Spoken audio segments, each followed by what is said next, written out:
Hey guys, my name is Mimi and I have EDS among other comorbidities, and I am, as an adult apparently, because I'm an adult now, I'm going to be answering some questions from you guys about how to build relationships with friends, family and significant others whilst tackling chronic illness.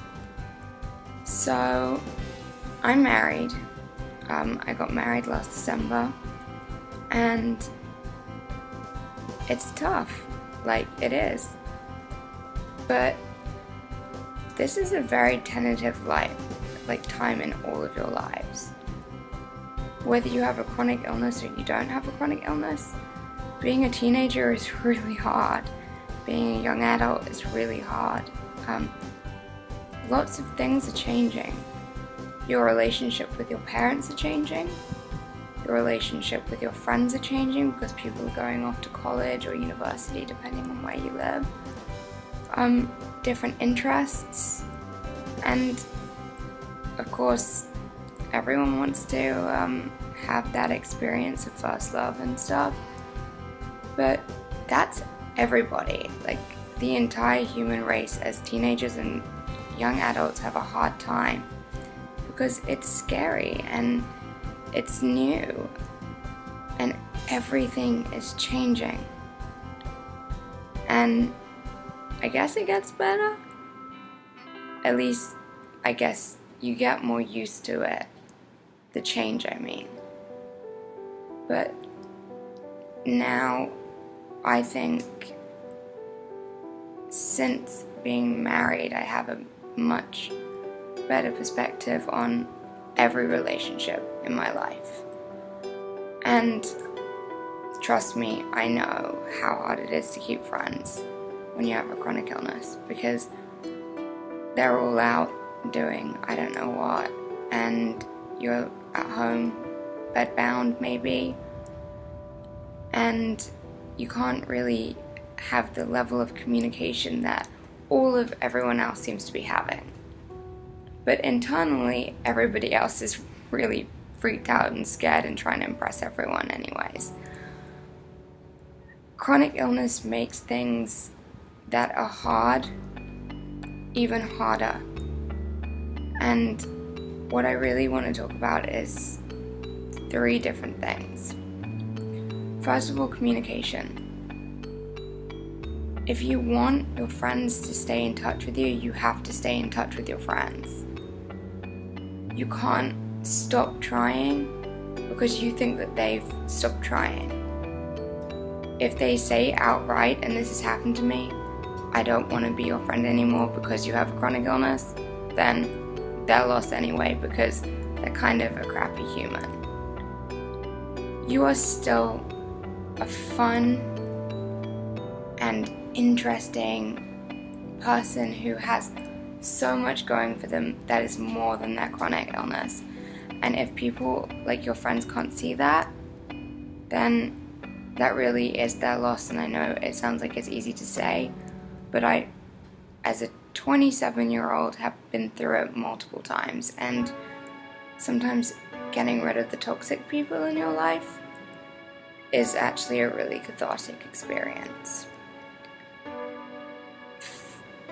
Now, flexibility with parentals. Parentals are difficult. You're kind of at a place where you want independence, but you're bound to your illness, and in some ways that therefore means that you're bound to your parents because you need their help in ways that your friends maybe don't. But this is also a way to see that parents can be the biggest blessing in life. My mom and I have a really special relationship, and it's because I've had to be so honest with her. I've had to say, you know what, Mom, you're too involved, stop. And I've had to say, can you please come and cuddle me because I don't feel well, and I know I'm an adult, but I still want to be cuddled by my mom sometimes. So again, that comes down to communication. You have to communicate your needs and your wants, and you have to understand your needs and your wants in order to communicate. And lastly, the whole love significant other thing. So, I've met my wife on Twitter. I have had a very full going out kind of experience, and I've never met anyone as amazing and as receptive towards me as my wife is. And I met her on Twitter. Like, literally. You have time, don't push it, because everyone at the age of, well, anyone who's single really kind of wants to not be single.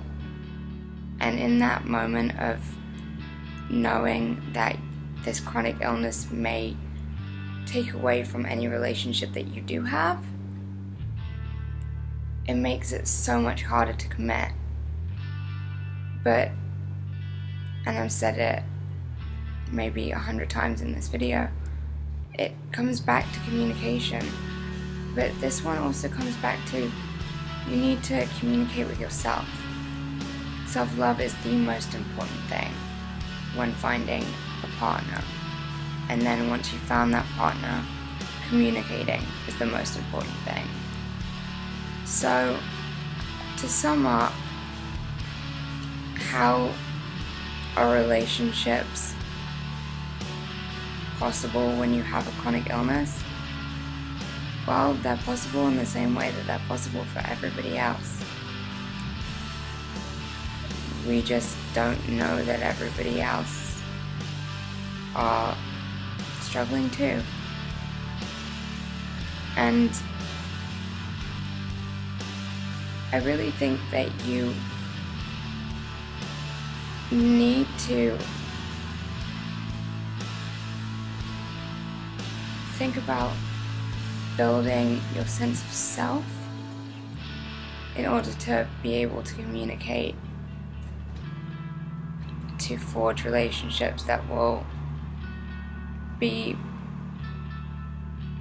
more important and more worth it than any other friendships and relationships. Things are changing.